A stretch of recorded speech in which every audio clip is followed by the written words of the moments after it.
सुनो इधर ध्यान दो सब लोग, सुनो सेंसिटिविटी एनालिसिस में सारी थ्योरी हो गई थी।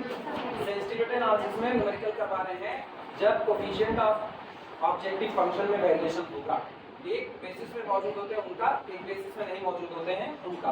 चलो शुरुआत करो। प्रॉब्लम लिखो, the following table gives the following tables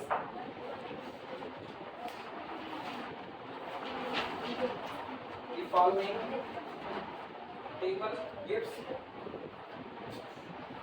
following table gives the optimal solution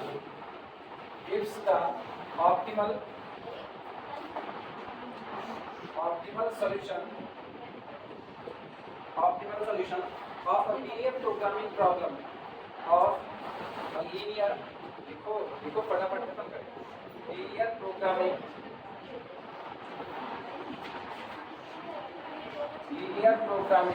problem।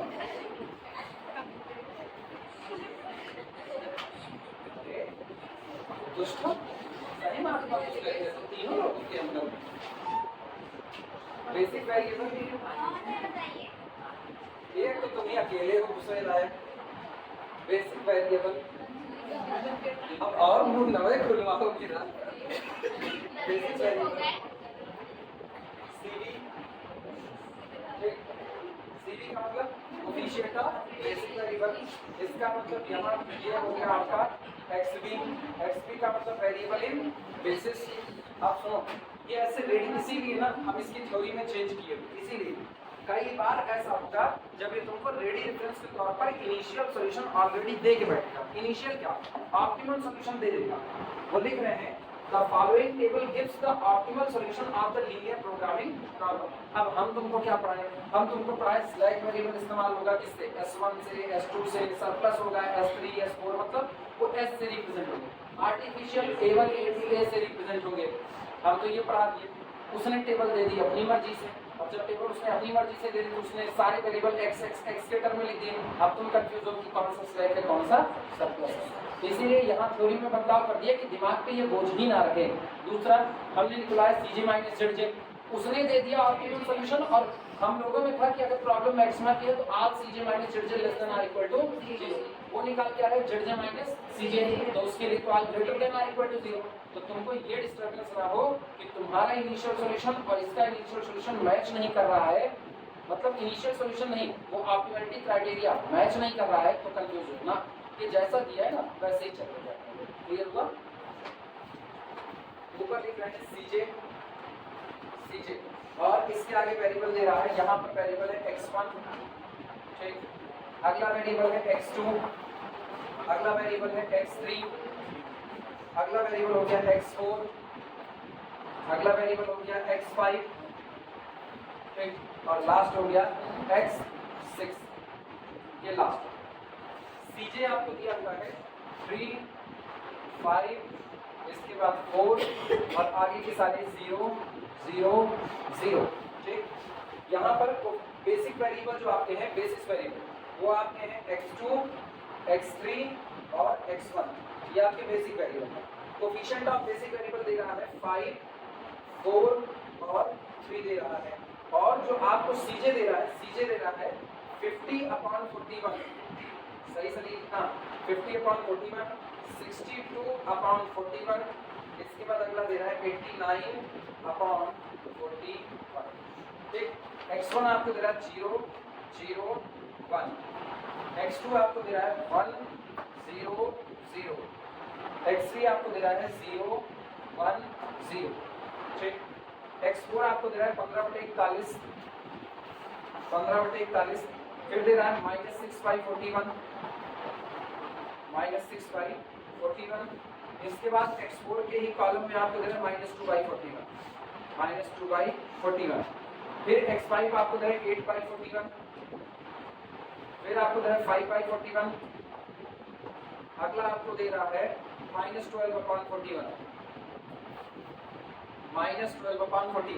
फिर x6 दे रहा है -10/41, फिर दे रहा है 4/41, फिर अगला दे रहा है 15/41, ठीक।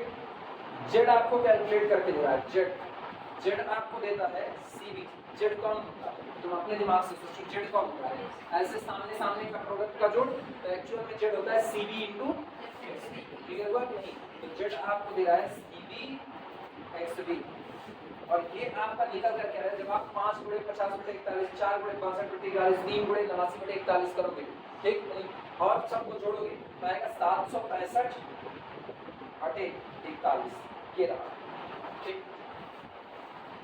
और यहाँ जो आपको जेड माइनस सीजे दे रहा है, अपने क्या निकालना, सीजे माइनस जेड, ये क्या दे रहा है, जेड माइनस सीजे, तो ये आपको आर टोटल पॉजिटिव दे रहा है। यहाँ पर होगा 0, यहाँ पर होगा 0, तुम्हारी पर्ची यहाँ लिखो, पर्ची उठी 0 45 बटे 41, ठीक, इसके बाद 24 बटे 41, फिर है 11 बटे 41, और ये आपका कौन है, ये आपका है डेल्टा जे, जिसको हम लोग कहते हैं जेड जे माइनस।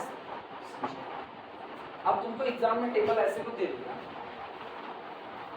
नहीं देगा तो तुमको यहाँ तक आना पड़ेगा। अगर वो टेबल नहीं देते हैं तो तुमको पहले ऑप्टिमल कंडीशन निकालनी पड़ेगी। याद रखना, जब सेंसिटिविटी का न्यूमेरिकल लगाना तो तुम जेड जे माइनस सीजे कैलकुलेट करना।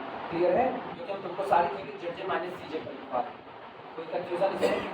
लेकिन जब नॉर्मल सिंप्लेक्स मेथड लगाना होगा तो जो उस पे हाथ खुला है सीजे माइनस जेड जे, वही काम करेगा। लेकिन थोड़ा सा कम अट्रैक्टिव लगता है ना, क्योंकि वो फिजिकल इंटरप्रिटेशन सामने निकल के नहीं आते इससे। अब सीजे माइनस जेड जे से तुरंत सामने आते हैं। ये तो हो गया, उसने आपको डेटा दिया, उसने कहा कि जब एक प्रॉब्लम आपको दी गई, उस प्रॉब्लम को जब सॉल्व किया गया तो ये आपका बेस्ट सॉल्यूशन निकल करके आया। सोचो बेसिस में कौन कौन आया, x2, x3 और x1, यानी x2 बेसिस में आया। यार ये थोड़ा सा गड़बड़ी हो गई, इधर स्मॉल लिखते हैं, उधर कैपिटल लिखते हैं, संभाल लेना उसको, ठीक। x2, x3, x1, ये 3 लोग आपके बेसिस में है। कौन नहीं आया बेसिस में, x4, x5 और ये आपके बेसिस में नहीं है। अब आपसे सवाल पूछेगा, सवाल लिखना आप, how much C3 and C4, how much C3 and C4 can be increased,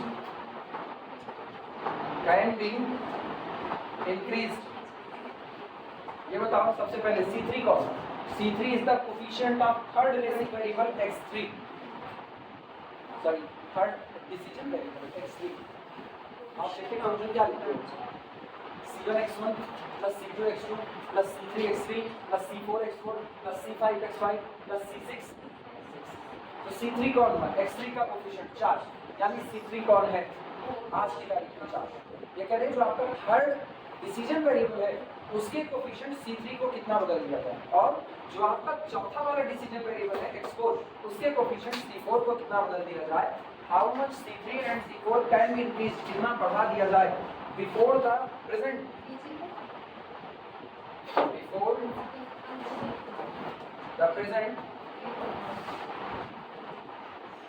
before the present basic solution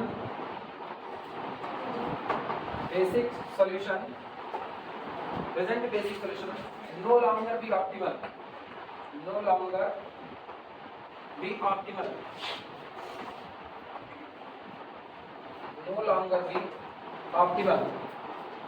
ठीक, full stop। also find इसके साथ ही find out कीजिए, also find the change in the value, also find the change in the value of the objective function, value of the objective function if possible,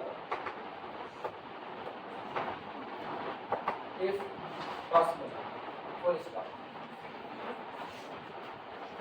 How much C3 and C4 can be increased, C3 और C4 को कितना बढ़ाया जा सकता है before the present basic solution no longer be optimal, कि आपका मौजूदा सॉल्यूशन ऑप्टिमल ना रह जाए। मतलब आपको दायरा पता करना है जिस दायरे में ये ऑप्टिमल बना रहेगा बदलने के बावजूद भी, यही आपको पता करना है। C3 और C4 को कितना ज्यादा बढ़ा दिया जाए कि उसके बाद अब अगर आप बढ़ाना चालू किए तो ऑप्टिमलिटी की तरफ जाएगी। वही लिमिट बताऊंगा।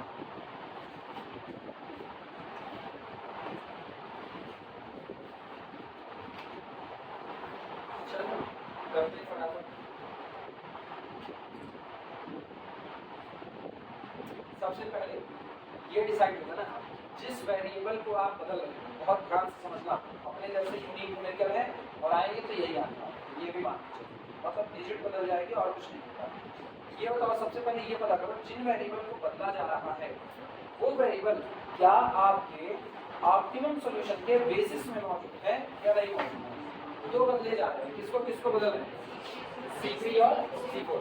C3 कोफिशिएंट है किसका, यहाँ क्या x3 मौजूद है, बेसिस में मौजूद है, तो इसका किसका बाद में डील करें, क्योंकि जो बेसिस में मौजूद होता है वो ज़्यादा कॉम्प्लिकेटेड होता है।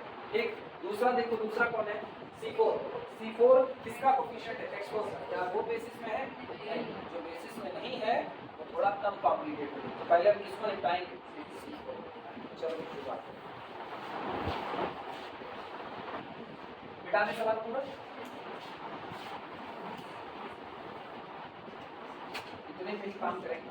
टेबल ऐसे जैसे बनी हुई है, टेबल ऐसे बनी हुई है। हेडिंग डालना, सबसे पहले हेडिंग वेरिएशन इन C4, पहली हेडिंग डालना solution, variation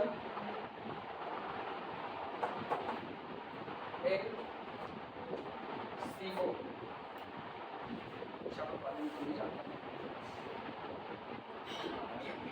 variation in C4। चलो सबसे पहला काम ये पता करना, सामने वाले को ये भरोसा दिलाओ जो C4 है वो C4 बेसिस का हिस्सा नहीं है। और अगर कोई बेसिस का हिस्सा नहीं है, गौर करना, जितने लोग बेसिस में होते हैं, जितने लोग बेसिस होते हैं, सामने इन्हीं के कोफिशिएंट लिखे जाते हैं, सामने इन्हीं की वैल्यू लिखी जाती है। तो जब हम जेड कैलकुलेट करते हैं वो तो इनसे करते हैं, वो इनसे करते हैं। C4 क्या बेसिस में है, तो क्या उसका कोफिशिएंट यहाँ पर है, तो उसके कोफिशिएंट को बदल जाने से जेड पर कोई असर नहीं। पहली बात तो ये इसीलिए आप सबसे पहले C4 ठीक लिखना इसमें, सिंस चूंकि CB का मतलब होता है कोफिशिएंट ऑफ बेसिक वेरिएबल। अब सुनो, और CB लिखते हैं, CB में पहला कौन, तो यहाँ मैट्रिक्स डील होगा, तो CB में C1 C2 C3 लिखते हैं, गलती ना करना, ये जैसे लिखेंगे उसी का वैल्यू को लिखेंगे। पहला कौन होगा, C2, दूसरा कौन होगा, C3 और तीसरा कौन होगा, C1। Since CB is equal to C2 C3 C1 and this is equal to है कितना, 5 4 और कितना 3। ठीक, this implies that C4 does not belong to the किसमें, does not belong to the basis B। C4 does not belong to the basis, C4 basis का हिस्सा नहीं। तो इसका मतलब मेरे को वो रेंज निकालनी है जिस रेंज में C4 वैरी तो करे लेकिन ऑप्टिमलिटी पर कोई असर ना। चलो देखते हैं, देखना। सो वी फाइंड, इसलिए हम फाइंड आउट करेंगे। So we find the range, so we find the range, इसलिए हम वो दायरा निकालेंगे, वो रेंज निकालेंगे अंडर विच, जिस दायरे में, under which C4 can very, C4 बदल सकता है, C4 can very without affecting, बिना प्रभावित किए हुए, without affecting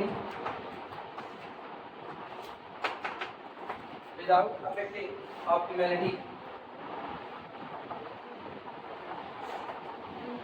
without affecting optimality. इसलिए हम वो दायरा निकालेंगे जिस दायरे में C4 बदल तो सकता है लेकिन बिना ऑप्टिमलिटी पर कोई असर डाले। ऑप्टिमलिटी पर असर कब पड़ेगा, बताओ, ऑप्टिमलिटी पर असर कब पड़ेगा, जब Z4 माइनस C4, गौर करना, Z4 माइनस C4, अरे तुम बदल किसको रहे हो, C4 को, तो C3 उतरी तो नहीं होने वाला कुछ।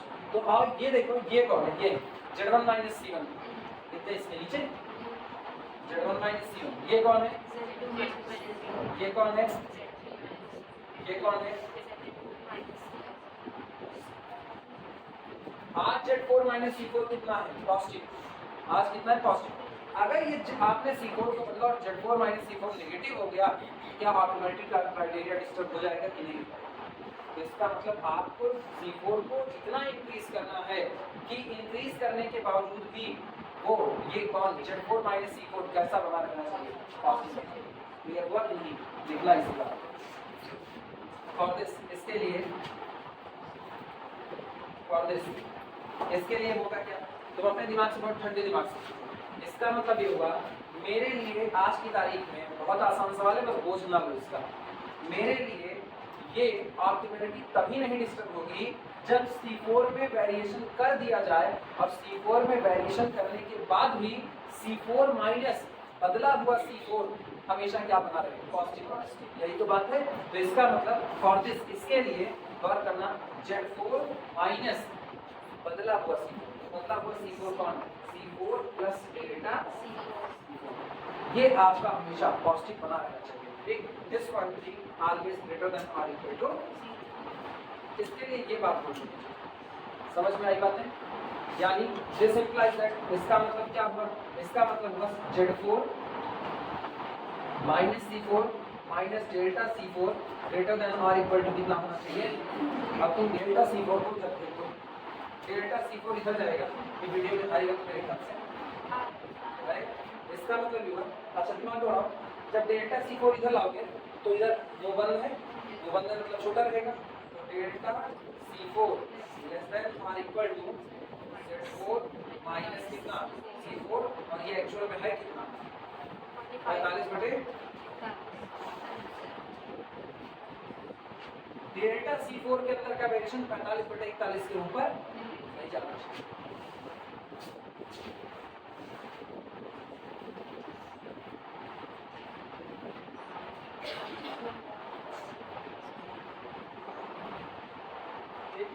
गिरने को आप चाहे जितना नीचे गिर जाओ, उसकी दिक्कत नहीं है, लेकिन अपर बाउंड्री आपकी बांध दी गई, अपर बाउंड्री आपकी है कि आप 45 बटे 41 के ऊपर नहीं जाओगे। इसका मतलब है C4 आप चढ़ाते रहो चढ़ाते रहो चढ़ाते रहो, लेकिन C4 इतना ही चढ़ा सकते हो कि टॉप मोस्ट उसका वेरिएशन 45 बटे 41 तक जा सकता है, इसके ऊपर लैंग्वेज लिखना इसके बाद अगर हो जाए तो बोले thus the range, thus DHUS, thus the range over which C4 can vary, thus the range over which C4 can vary, इसलिए वो रेंज जिस रेंज पर C4 क्या कर सकता है, बदल सकता है, कॉमा मेंटेनिंग बरकरार रखते हुए, कॉमा करके मेंटेनिंग बरकरार रखते हुए, कहते हैं ना मेंटेन रखना, maintaining the optimality of the solution is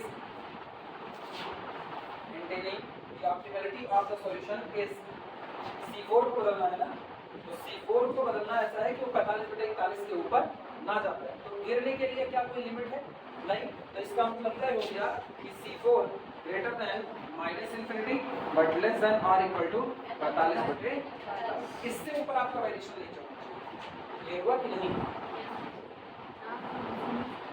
confirm, note कर लो। C4 greater than minus infinity but less than और इक्वल टू 45 बटे 41, ठीक।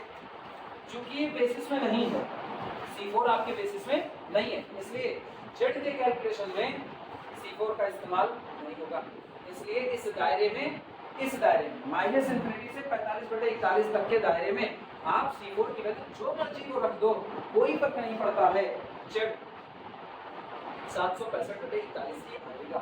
मतलब आप इस दायरे में आओ, इस दायरे में आप रखो, जैसे ये क्वांटिटी एक से थोड़ी सी बड़ी, हमने क्या किया, सामने वाले को एक बात ऐसे फरमा दिया, हमने कहा सुनो, ये जो तुमको C4 लिखा गया है, C4 का कोफिशिएंट जो 0 दिया गया ना, ये कोफिशिएंट 0 नहीं बल्कि -15, कितना कह दिया, -15।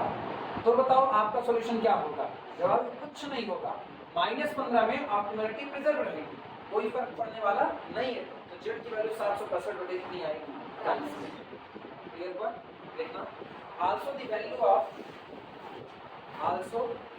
Of objective function also the value of objective function will remains the same, will remains the same that is z is equal to this, नहीं लिखना, that is z is equal to 765 बटे 41, z is equal to 765 बटे 41। आसान था, non basic का variation आसान था, तो इसका मतलब ना एक बेसिक का एक नॉन बेसिक का मांगेगा, नॉन बेसिक का तुमको बता 7.5 नंबर का सवाल होगा, तो एक बेसिक एक नॉन बेसिक मांगा हुआ है, तो 3 नंबर बेसिक का, सॉरी 3 नंबर नॉन बेसिक का और 4 नंबर बेसिक का होता है, तो 3 नंबर तुम्हारे इसके डन हो गए। अब तुमको वेरिएशन सिखाने का जो बेसिस में मौजूद है इसी का हल हुआ मेरे ख्याल से इतना होगा वाला नहीं।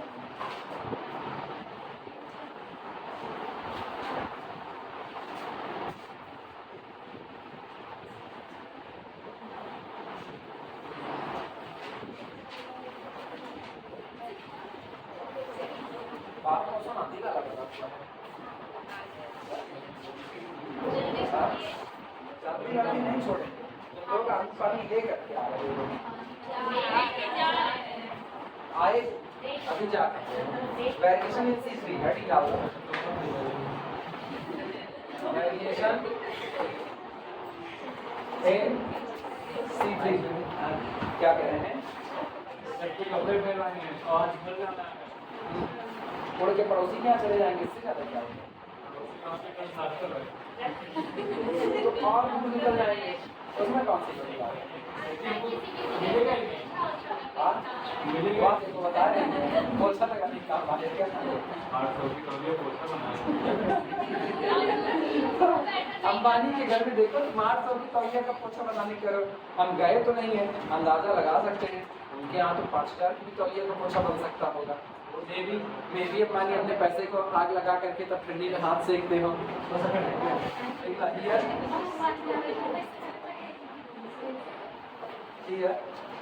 सुनो बेसिस में आओ, सुनो इधर इधर इधर इधर सुनो इधर, अब मेरे को ना क्रम का बड़ा ख्याल रखना पड़ेगा क्योंकि अब लोग अपने सीक्वेंस में चलेंगे, मेरे को वो इनइक्वालिटी भी करनी पड़ेगी। सुनो this is the coefficient of first basic variable CV1, तो CV1 एक्चुअल में कौन है, C2, x2 का कोफिशिएंट है ना, तो CV1 एक्चुअल में कौन है, C। This is the coefficient of second basic variable CV2 बराबर कितना है C3, this is the coefficient of third basic variable CV3 कितना है, क्लियर हुआ कि नहीं, अरे ये बात लिखना क्लियर, ऐसे लिखना CV1 coefficient of first basic variable, CV2 coefficient of second basic variable और CV3 coefficient of third basic variable is equal to पहला बेसिक वेरिएबल C2, दूसरा वाला कौन हो गया, दूसरे का कोफिशिएंट C3 और तीसरे का कौन हो गया C1, और अब इनको लिखो ये है कौन, 5 है 4 है, ठीक, इसको इसलिए लिखा क्योंकि इसको लिखते ही पता चल गया कि जिस तीसरे वेरिएबल की आप बात कर रहे हो जिस कोफिशिएंट की C3 वो बेसिस में मौजूद है, this implies that C3 is equal to CP2 and this belong to our basis capital। अब अपने को लिमिट निकालनी है डेल्टा CP2, डेल्टा CP2 का मतलब coefficient of second basic variable में होने वाला वेरिएशन लिखना। Now we have to find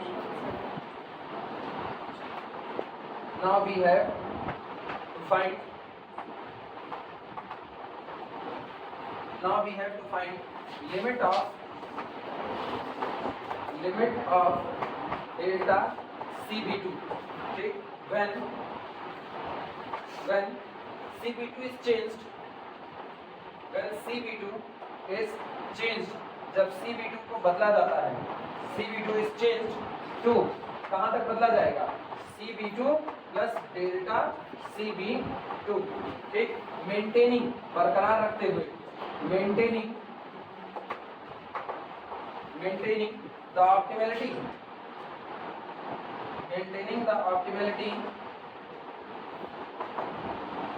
optimality of the solution.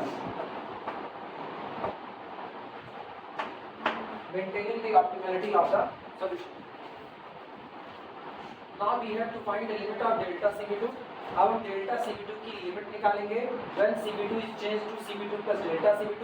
जब Cv2 को बदल करके Cv2 plus डेल्टा Cv2 कर दिया जाएगा, maintaining the optimality of the solution, और सॉल्यूशन की उत्कृष्टता बिल्कुल भी प्रभावित नहीं होगी, मतलब सॉल्यूशन आज भी ऑप्टिमल बना रहना चाहिए।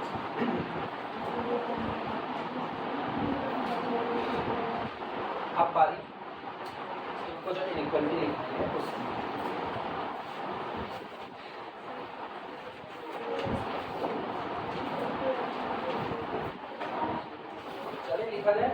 किसमें बदलाव खोज रहे हो यही बताओ बस।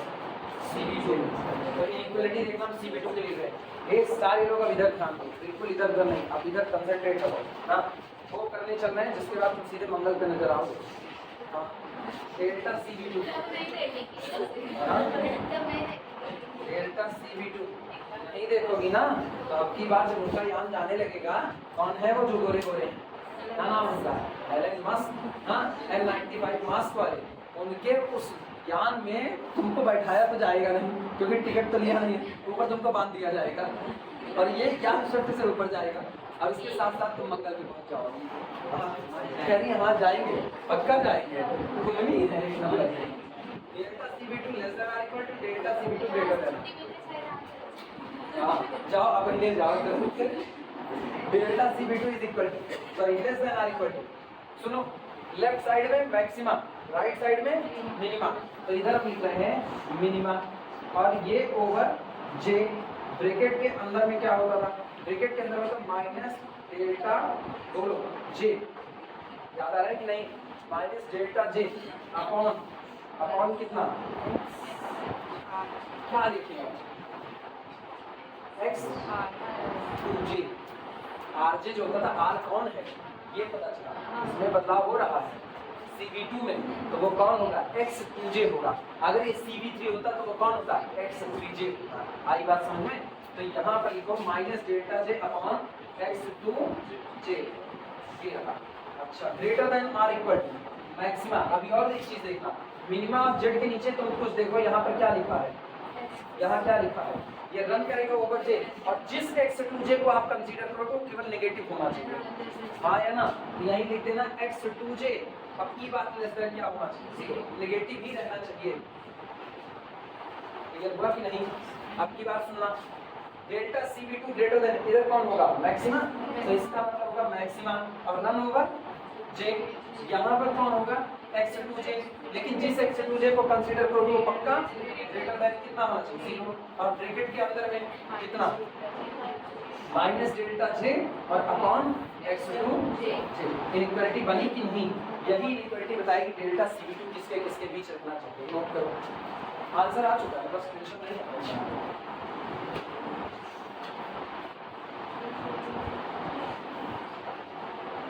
जिनको दिक्कत लगेगी हम अभी बता रहे हैं, जिनको दिक्कत लगेगी ये वाला कैसे चुनोगे उनको हम अभी तुरंत बता। तुम पहले ये देखो बदलाव किसमें, 2 मिनट रुको सारे लोग, 2 मिनट रुको, बदलाव किसमें हो रहा है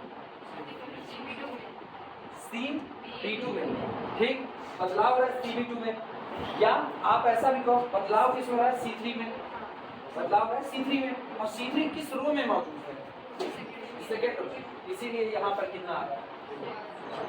अगर बदलाव हो रहा होता किसमें x1 में, बदलाव हो रहा है x1 में, तो पता करो x1 किस रो में मौजूद है, थर्ड में, तो ये कितना होता x3 से, क्लियर है। तुम चाहे तो इसकी इक्वलिटी के नीचे ना ऐसे लिख लेना, बदलाव हो रहा है C3 में और C3 मौजूद है सेकंड रो में, इसलिए x2j लिख लो, लिख लो मतलब बाद में भूलो, बोले यहाँ छोटा छोटा ऐसे लिखना, हम भी लिख रहे हैं, और ये ना होगा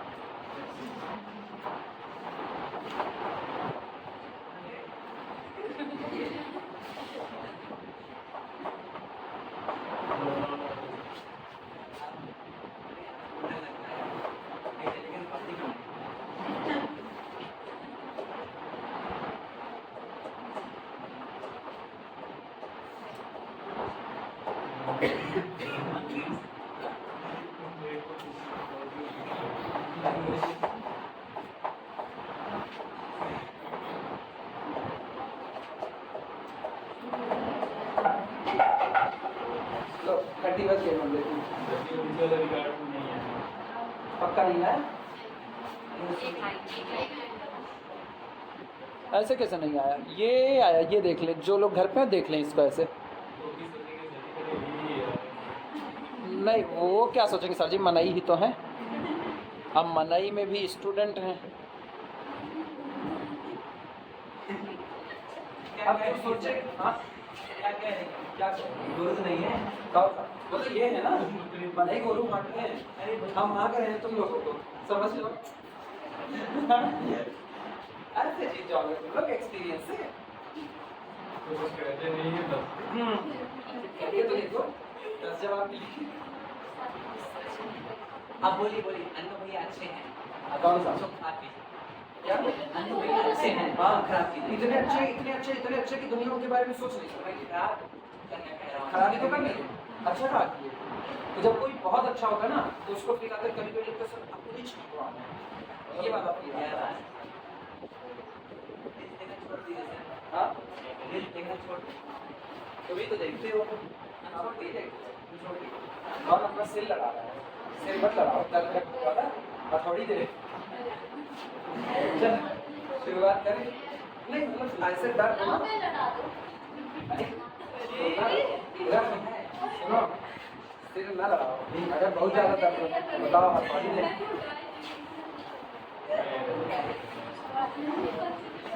सुनो इधर, सुनो इधर, आप ये बदमाश नहीं करो, अभी तुम लोग क्या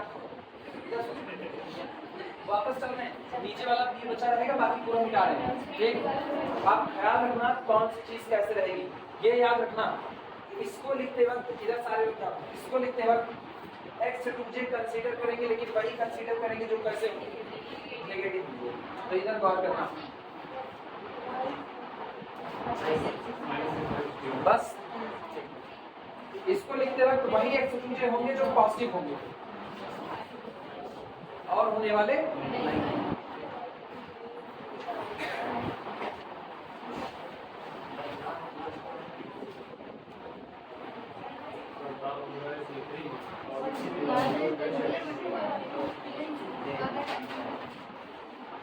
अब सुनो, दिमाग दौड़ाओ, कौन कौन सा कॉलम, अभी तो जे तो मैंने बताया नहीं ना, जे कहाँ पर होगा। अब तुमको जे सुनो क्या है, ये किसके लिए लिखा जा रहा है, जहां एक्स टू जे नेगेटिव हो, जहां एक्स टू जे नेगेटिव है। अब गौर करो तुम, एक्स टू जे नेगेटिव कहाँ पर है, यहाँ, और ये कॉलम कौन सा है, 4, तो जे बराबर 4, तो यानी केवल होगा -डेल्टा4 अपॉन एक्स टू जे, कौन वाला, पॉजिटिव वाला। क्लियर हुआ कि नहीं? तो लिख रहे हैं, देखना डेल्टा CV2, ये बड़ा समझ करके लिखना है, यही नहीं समझ पाओगे फिर गए काम से। लिखना delta CV2 is less than और equal to minima run over J और कौन X to J less than 0, और ब्रैकेट के अंदर में लिख रहे हैं -डेल्टा4 अपॉन कितना था, एक्स टू जे बोल दिया, नेगेटिव चाहिए ना, -6/41, यानी इसको ऐसे लिख दो, ऐसे x24, पहले तो ये लिखो, कंफ्यूजन दूर, x24 एंड ग्रेटर देन और इक्वल टू, उधर तो मिनिमा हो गया, अब बारी मैक्सिमा की, तो मैक्सिमा रन ओवर j, और इधर हो गए x2j, इधर बरकरार हो, x2j ग्रेटर देन 0। सुनो पहले तो ये देखो x2j पॉजिटिव कहाँ किस किस कॉलम में है, सारे लोग इधर ध्यान दो, कुछ नहीं, कॉपी छोड़ दो, कॉपी छोड़ो, इधर देखो x2j कहाँ पॉजिटिव है। सबसे पहले x2j के पास आओ, x2j का मतलब ये वाला हिस्सा, ठीक, यहाँ आगे जाओ, पॉजिटिविटी कहाँ पर मौजूद है, ये नेगेटिव है, ये पॉजिटिव, ठीक, उसके पहले ये भी पॉजिटिव 1 पर, तो ये कौन सा कॉलम है, थर्ड, इसके नीचे कौन होगा, डेल्टा3 होगा, आया ना, तो यहाँ पर अपने लोग लिखेंगे -डेल्टा3 अपॉन x23, पहला ये लिखिए, लिखना मत कुछ, अभी केवल देखो कॉमा, आपकी अभी इसके बाद फिर यहाँ आना, ये पॉजिटिव, इसके बाद ये नेगेटिव लिख चुके, ये पॉजिटिव किस कॉलम में, 5वें में, तो -डेल्टा5 अपॉन x25, आपको जे भर रहे हैं, ठीक, जे मतलब कॉलम भर रहे हैं, इसके बाद पॉजिटिव ये वाला। और ये किसमें, छठे में, माइनस डेल्टा 6 अपॉन x2 6। आई बात समझ में, शुरू करो।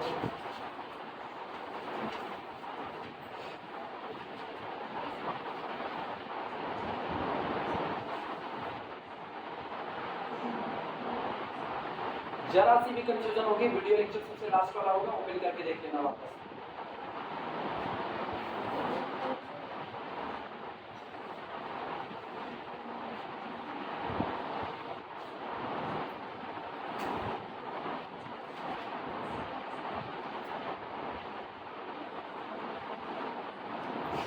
एक क्वेश्चन इसके ना सफिशिएंट हो गए, क्योंकि सब में यही काम करना है, सब में यही काम है।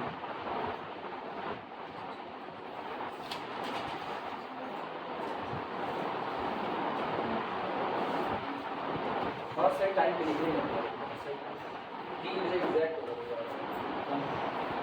तो 36 हो रहा है, 3 बजे एग्जैक्ट, 9 से 3 की ये क्लास याद हो ना, वो गली वो कुच्चा समय याद नहीं, वो कौन सी वो एक लाइन था, वो गली वो कुच्चा वो समय याद रहेगा, याद रहेगा, तुम्हारा याद रहेगा। ऐसे अप्लाई करते, सुनो, maximization of z x to j greater than 0।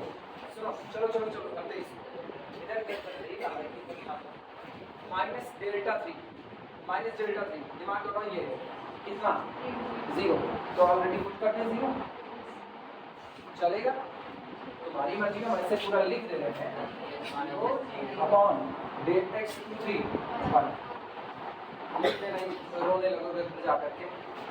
5 वाला देखो, ये 24/41, ये हो गया 24/41, वो भी साइन कैसा, माइनस, अपॉन x25 देखो, x25 कितना 5/41, तो ये हुआ 5/41। हाँ, काट पीट नहीं बचाएंगे, देख राइट जो। इसके बाद माइनस डेल्टा x कितना है, 11/41 with negative sign, 11/41 divided by किससे, ठीक ऊपर 4/41। ठीक, ये बताओ, ये नेगेटिव, ये नॉन नेगेटिव, सबसे बड़ा कौन, 0, हाँ या ना, तो इसका मतलब less than or equal to delta CB2 less than or equal to minimum of j x to j greater, sorry less than 0, bracket के अंदर डेल्टा कितना है, पूरा कैलकुलेट करके बता रही हूँ क्या, तो 4 माइनस 45/41 और बटे x24 माइनस 6/41।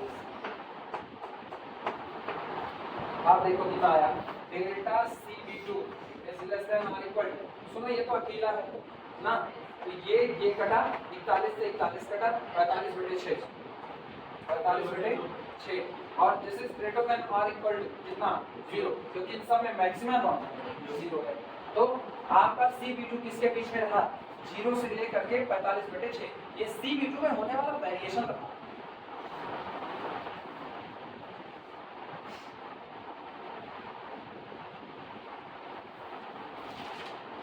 मतलब आप डेल्टा CB2 कितना चढ़ा सकते हो, डेल्टा CB2 आप चढ़ा सकते हो 45/6 तक चढ़ा सकते हो, लेकिन आप टोटल CB2 कितना चढ़ाओगे उसकी बात, CB2 बांटना है, डेल्टा CB2 थोड़ी बांटना है। डेल्टा CB2 के लिए कहा गया है, देख भैया अगर आपको ऑप्टिमलिटी को डिस्टर्ब नहीं करना है तो डेल्टा CB2 आप 0 से लेकर के 45/6 तक कुछ भी जोड़ सकते हो, लेकिन किस में जोड़ोगे, CB2 में जोड़ोगे। तो अब आप CB2 का वेरिएशन निकालते हैं कि उस दौरान जब आप इसको 0 से 45/6 जोड़ रहे हो तो CB2 कितना वेरी कर रहा है, वो कितना भाग रहा है, मेन तो वही निकालना है ना कि उसका वेरिएशन कितना है। चलो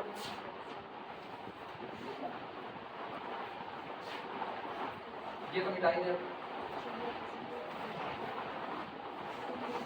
सबसे मेन ना यही समझना है, माइनस डेल्टा 3 अपॉन x23 वगैरह सबसे मेन यही समझना, बस बाकी सब आसान लिखना। D4, इसलिए CB2 आपका क्या होगा, CB2 इज ग्रेटर देन और इक्वल टू CB2 माइनस 0। पहला तो CB2 में से कुछ कम ही ना करो, हाँ या ना, तो CB2 का CB2 ही रहेगा, तो CB2 माइनस 0 लेस देन और equal to CB2, CB2 less than और इक्वल टू CB2 और करेंट वेरिएशन कितना चढ़ा सकते हो 45/6 ऐड कम से कम 0 अधिक से अधिक 45/6 चढ़ा सकते हो। क्लियर हुआ कि नहीं? इसका मतलब ये हुआ कि दिस इंप्लाइज दैट जरा मेरे को CB2 बताओ कितना है CB2 खुद कितना है CB2 the coefficient of the second basic variable न होता है बोल रहे हो उसका कितना 4 तो इसका मतलब ये कितना होगा 4 लेस देन और equal to CB2 less than और इक्वल टू 4 प्लस 45 बटे कितना 6 क्लियर हुआ कि नहीं? इसका मतलब ये हुआ कि दिस इंप्लाइज दैट आपका जो C3 है अब हम उसका एक्चुअल नाम लिख रहे हैं C3 आया ना तो C3 इज ग्रेटर देन और equal to 4 but less than और इक्वल टू 24 कितना 23/2 अब देखो क्या निकला कह रहे हैं C3 जो आपने 4 भरा हुआ था ना ये आप 4 से चढ़ा करके बढ़ा सकते हो लेकिन मैक्सिमम 23/2 तक जा सकते हो इसके ऊपर नहीं जा सकते इतने तक दौड़ोगे तो आपकी ऑप्टिमैलिटी सेम रहेगी उसकी दिक्कत नहीं लेकिन ऑप्टिमैलिटी सेम रहेगी ना ऑप्टिमैलिटी फुलफिल रहेगी आज CJ माइनस Z आज ZJ माइनस CJ आपके पॉजिटिव बने रहेंगे लेकिन C3 कहाँ मौजूद है बेसिस में अगर आप इसको चढ़ाओगे इसको बदलोगे तो क्या आपका Z बदलेगा कि नहीं बदलेगा तो आज Z का वेरिएशन निकालना है Z का वेरिएशन निकालना है पिछले में Z नहीं वेरी किया था क्योंकि आपका वेरिएबल बेसिस में था ही नहीं इस बार आपका वेरिएबल बेसिस में है इस बार Z बदलेगा आसान है न्यूमेरिकल बहुत कठिन नहीं है तो बस यही न्यूमेरिकल पूछ ही दिया यही न्यूमेरिकल ऐसे ही पूछ रहा है तो अभी राइट हैंड साइड का कांस्टेंट बदलना BI बदलना है तो कोफिशिएंट AIJ को बदलना लेकिन तुम्हारे यहाँ BSc में जो है वक्त की नजाकत को देखते हुए वो उधर नहीं जाएंगे और तुम्हारे BSc में वो भी उधर नहीं जाएंगे इधर से ही रहेंगे ये बेफिक्र टेंशन फ्री हेडिंग डालो चेंज इन वैल्यू ऑफ खत्म कर देखो change in value of objective function अब सुन लीजिए change in value of objective function इधर तुमको भूले रहेंगे अभी निपटा लेंगे change in value of objective function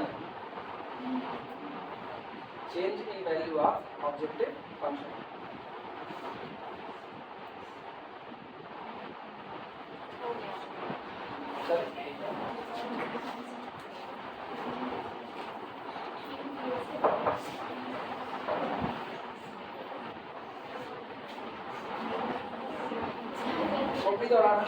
इधर बेसिस में कौन कौन है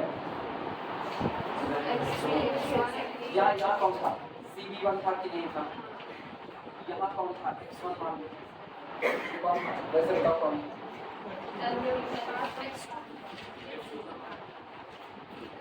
CB2 यहाँ कौन था CB3 यहाँ कौन था X Z कैसे निकाला ये कहते हैं Z is equal to CB1 X2 plus CB2 X3 plus CB3 यही था आप बदले किसको CB2 आया ना तो अपने क्या पाए अपने पाए 9 बदली हुई वैल्यू Z क्या है मेरे 9 बदली हुई वैल्यू Z क्या है is equal to CB1 X2 आया ना ये बदल गया ना कितना बदला CB2 प्लस डेल्टा CB2 ठीक खोपड़ी चलाना CB2 प्लस डेल्टा डेल्टा उल्टा भूल जाओ अभी फिलहाल CB2 तो plus CB2 X3 plus CB3 X1 और यहाँ एक और है डेल्टा वाला आया ना तो प्लस डेल्टा CB2 X3 सहमत हो ये तो पुराना वाला Z है कि नहीं तो ये हो गया आपका Z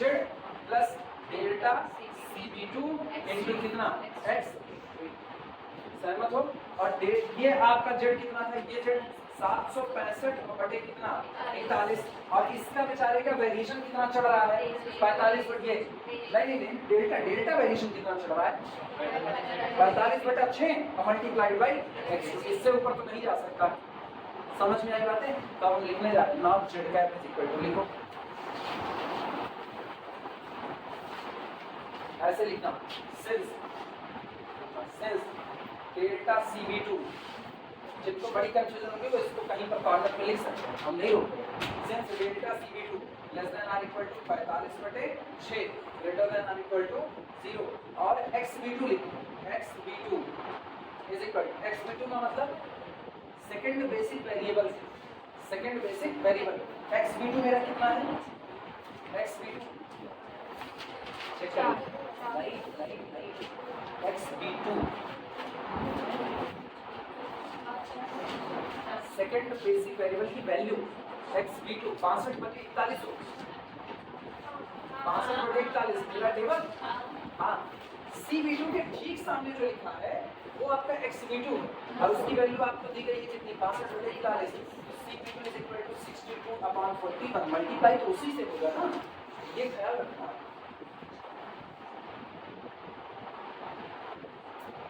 तो मेरा z कैप बदली हुई वैल्यू देखना क्या आ रहा है, ख्याल रखना not z cap is equal to बदली हुई वैल्यू पुरनका वाला z उसको भी z ही रखना है z प्लस इसके बाद क्या होता है डेल्टा CVR, यहाँ लिखते हैं डेल्टा CVR और XVR जनरल फार्मूला तो यही बनेगा, यानी दिस इज इक्वल टू पुराना वाला z प्लस आप सुनो डेल्टा CVR फिक्स वैल्यू नहीं है, ये है डेल्टा CVR फिक्स नहीं, जरा देखो तो delta CVR is not fix value, it is between 0 to 45.6 दोनों के बीच में। तो चालाकी से लिखेंगे ऐसे delta CB2 less than or equal to कितना 45/6 से greater than or equal to 0, लेकिन जो भी होगा मल्टीप्लाई होगा इससे इनटू XVR और XVR मेरा कौन है 62/41। बस ये है मेरा बदला हुआ z। अब आप बदलो जरा CB2 को आप जो मर्जी वो बदलो, 0 से इसके बीच में 1 रख दो तो आगे कितना बढ़ जाएगा 62/41। सहमत हो? 1.5 रख दो, 1.5 रखोगे तो कितना हो जाएगा 62/41 से पूरा 1.5 में। क्लियर हुआ? ये बदला हुआ है।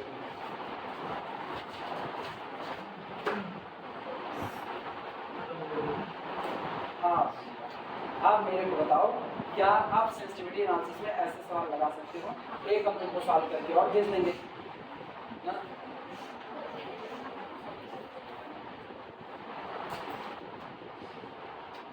बस यही टेक्निकलिटी थी, समझ आया?